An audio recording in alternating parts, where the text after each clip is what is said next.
Greetings all, this is Angel Shade and welcome back to the Arsenal. This time we review the Call of Duty 1 submachine guns. We start off with the MP40, the German submachine gun. It deals 85 damage in single player, 45 in multiplayer and 15 melee. It has a magazine of 32 rounds, a maximum ammunition count of 320 rounds. Its reload time is 2 seconds mid-clip and 2.44 seconds when it's dry. The MP40 was a submachine gun developed in Nazi Germany and used extensively by the Axis powers during World War II. Designed in 1938 by Heinrich Vollmer with inspiration from its predecessor, the MP38. It was heavily used by infantrymen, paratroopers, platoon and squad leaders in the Eastern and Western fronts. Its advanced and modern features made it a favorite among soldiers and popular in countries from various parts of the world after the war. It was often erroneously called the Schmeisser by the Allies, despite Hugo Schmeisser's non-involvement in the weapon's design and production. From 1940 to 1945, an estimated 1.1 million were produced by Erma-Werke. In-game, the MP40 is a well-balanced submachine gun used by the German army and German team in multiplayer. You will often find it in the campaign dropped by the Germans you kill, and there's always plentiful ammo for it. It has low recoil, so it is more easily controlled and a lot easier to hit with at medium ranges, and this also holds true for the multiplayer. It has decent damage and in multiplayer it kills with 3 hits, but it has the lowest rate of fire among the submachine guns, so it requires you to master its recoil behavior in order to make more bullets land than what you eat from the faster firing submachine guns on the opposition. Secondly, we have the Russian PPSH-41 or Papasha. Damage is 75 in single player, 38 in multiplayer and 50 in melee. It has a large magazine of 71 rounds and it can hold a maximum ammunition of 360 rounds. Its reload time is 1.8 seconds mid-clip and 2.5 seconds dry.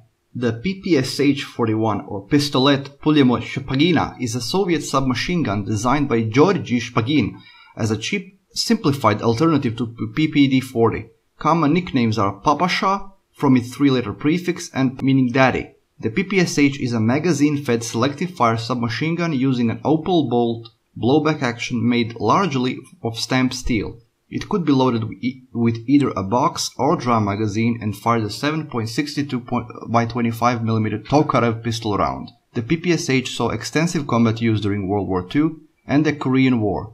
It was one of the major infantry weapons of the Soviet armed forces during World War II, with around 6 million PPSH-41s manufactured. In the form of the Chinese Type 50, it was still being used by Vietnamese Viet Cong as late as 1970. Papasha, the Russian submachine gun, is pretty much a hose of death. It has a rate of fire of 800 rounds per minute and it chews up the ammo reserve in seconds. Both in campaign and in multiplayer, it is the definition of a spray and pray weapon.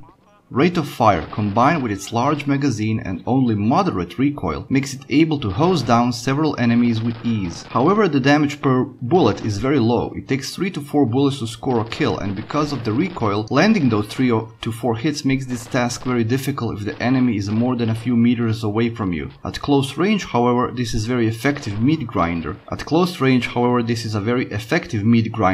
many believe slightly overpowered submachine gun. The third submachine gun is the British Stan. It has 85 damage that it deals in single player, 40 in multiplayer and 50 in melee. It has a magazine of 32 rounds and it can carry maximum ammunition of 320 rounds. The reload time for it is 2.5 seconds mid-clip and 3 seconds dry. The Sten or Sten gun was a family of British submachine guns chambered in 9mm rounds and used extensively by British and Commonwealth forces throughout World War II and the Korean War. They were notable for having a simple design and very low production cost, making them effective insurgency weapons for the resistance groups.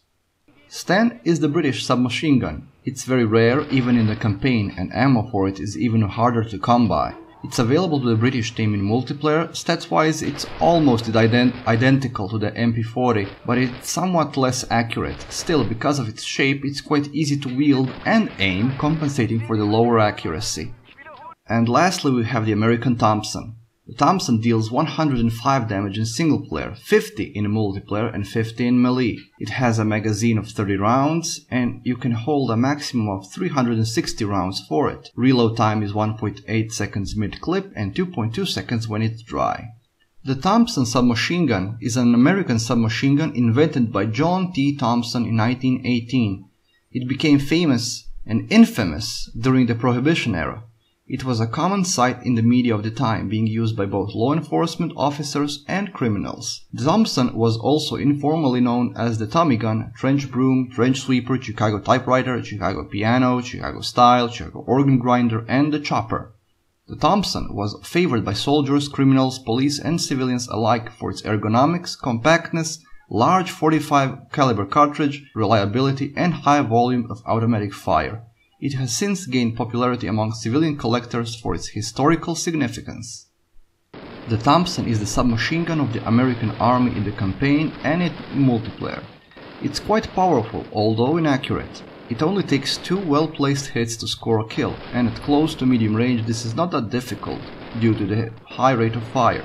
In the campaign, its ammo is hard to come by, so you're limited in use to for however long your ammo lasts. The Tommy has quite severe recoil, so it's advised to either come closer to whatever you're shooting at or fire in bursts at medium range.